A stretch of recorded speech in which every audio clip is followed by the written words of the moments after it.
H1N1-მა უკვე 17 ადამიანი იმსხვერპლა ლაბორატორიულად დღეს დადასტურდა, რომ სწორედ გრიპის ვირუსი გახდა 48 წლის მამაკაცის და 10 თვის ბავშვის გარდაცვალების მიზეზი. ორივე შემთხვევაში ვირუსის სხვა დაავადების ფონზე მიმდინარეობდა.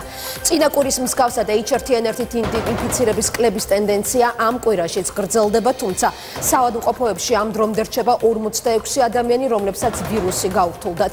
დაავადებათა კონტროლის ცენტრს ზუსტი პროგნოზის გაკეთება უჭერს, მაგრამ დაავადების მეორე ტალღის შემთხვევაში ჯანდაცვის სამინისტროში განმარტავენ, რომ პრევენციული ზომები უკვე მიღებულია. H1N1 ვირუსით გარდაცვალების ბოლო შემთხვევა გორში წუხელ დაფიქსირდა.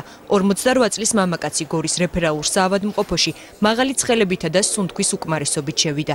ვირუსის პარალელურად ექიმების თქმით, მას ღვიძლის მძიმე უკმარისობა აღენიშნებოდა. იყო 48 წლის მამაკაცი, შემოსული იყო მაღალი ცხელებით, სუნთქვის უკმარისობით, სამწუხაროდ მამასთან იყო კიდევ ღვიძლის მძიმე უკმარისობა, მოხდა რეანიმაციულ განყოფილებაში, მკურნალობდა პაციენტი და გუშინ გარდაიცვალა. H1N1 გრიპის ვირუსით გარდაცვლილებს შორის ერთ-ერთი 10 თვის ბავშვია. შემთხვევა რამდენიმე დღის წინ გორში მოხდა. დღეს ცნობილი გახდა ლაბორატორიული კვლევის შედეგები, რომლითაც დადგინდა, რომ ვირუსის გამოვლენამდე ბავშვს წითელა ჰქონდა, რამაც მისი ჯანმრთელობის მდგომარეობა დაამძიმა. როგორც ჯანდაცვის სამინისტროში ამბობენ, მოზარდის მშობლებმა ბავშვის ჰოსპიტალიზაციაზე უარი განაცხადეს და გადასხმის გაკეთების შემდეგ სახლში წაიყვანეს.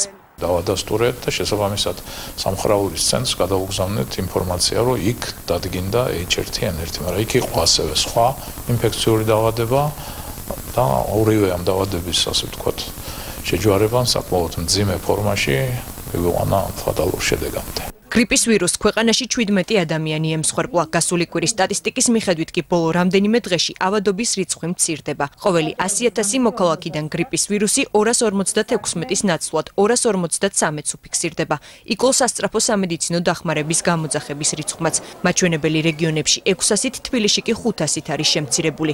კლების ტენდენციის მიუხედავად ქვეყანაში H1N1 ვირუსით დაახლოებით 9,000 მოქალაქეა დაავადებული.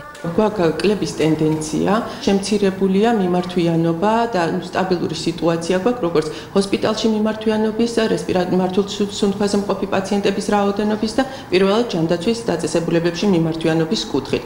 კლების ტენდენცია შენარჩუნებულია ამბულატორიული მიმართვიანობის კუთხითაც.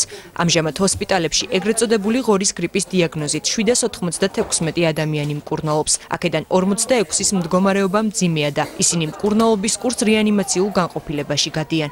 მიმართვიანობის შემცირებაზე რეგიონებსა და დედაქალაქში კლინიკების ექიმებიც საუბრობენ. მომართვიანობა ნაკლებია უკვე.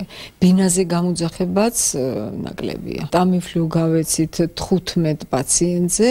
დანარჩენი არის ზემოსასუნთქი გზები ძირითადში. ბოლო დღეებთან შედარებით გრიპით და გრიპის მაგვარი დაავადებით შემოსულ პაციენტთა რიცხვის შეინიშნება კლება, როგორც სტაციონარულ შემთხვევებში, ასევე ამბულატორიული მომართვებისას. 52 პაციენტი გადიოდა მკურნალობას, თუმცა ნაწილი მათგანი გაეწერა დამაკმაყოფილებელ მდგომარეობაში. ამჟამად, როგორც ვთქვით, რჩება 35 ავადმყოფი. გრიპის ვირუსთან საბრძოლველად ჯანდაცვის სამინისტრომ 2 დღის წინ პრეპარატ ტამიფლუს უფასოდ გაცემა დაიწყო და მისი მიღება 5 მსხვილ სააფთიაქო ქსელში ნებისმიერ მოქალაქეს ფორმა 100-ის ან ექიმის რეცეპტის საშუალებით შეუძლია. ჯანდაცვის სამინისტროს ინფორმაციით 2 დღის განმავლობაში 700 კოლოფზე მეტი ტამიფლუა გაცემული.